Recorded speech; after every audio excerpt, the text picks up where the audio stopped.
A Mancomunidade do Salnés saca peito dos investimentos que xestionou este ano que agora remata en infraestructuras estratégicas para a comarca. Hoxe fixeron balance cifrando en máis de 11 millóns de euros entre o executado e o comprometido. Estos datos son irrebatibles, é dicir, a veces escoitamos así algunha nota de prensa por parte de algún partido político que nos dá tristura porque os datos falan por si solo, e como falan por si solo, pois non hai nada que dicir, isto é a realidade, non? Dese total, o importe xa executado ascende a máis de 4 millóns de euros, salientando proxectos como a instalación fotovoltaica de apoio á estación de tratamento de auga potable de Trebiscoso, cun investimento de máis de 82.000 euros, dos que a Xunta achegou o 60%. Non podemos, como nos pasou fai 2 anos, xerar un burato pola subida de enerxía de €500.000. Eso non pode ser, eso non vai a volver a pasar.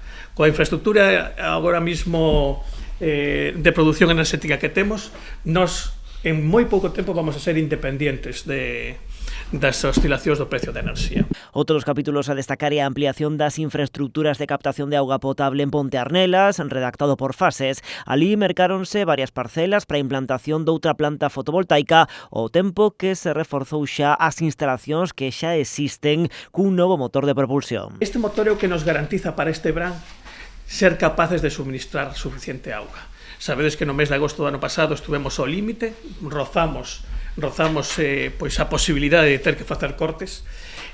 Con esta instalación deste motor, que é un motor de última xeneración, que poidamos chegar a 350 litros segundo, se falou moito, todos falaron moito, pero a realidade é que nunca se fixo nada. E a realidade é que cando empezamos a traballar nesta mancomunidade, pois os resultados pois están aí. Hoxe estamos falando de que se negociou coa Administración Autonómica, coa Xunta de Galicia, pois 5.300.000 euros para esa planta potabilizadora. Deste ano destacan tamén a remodelación das instalacións do Centro de Información á Muller mancomunado, a instalación dunha rede comarcal de cargadores para coches eléctricos financiado por Iberdrola ou a compra da nave do que será o futuro centro logístico da mancomunidade que se vai financiar grazas ao canon da rede de cargadores. Co canon que percibiremos da rede de cargadores fotovoltaicos, a Mancomunidade do Salnés pois botoulle valor e comprou a súa infraestructura máis importante, esta nave que vai ser a futura nave logística de control de servicios e do parque de maquinaria. A maiores destes 11 millóns indican que hai tamén comprometido outro millón de euros máis para a tubaxe de auga para o Grove, un proxecto, aseguran, que se foi complicando por dificultades técnicas. Paso a paso se foi complicando,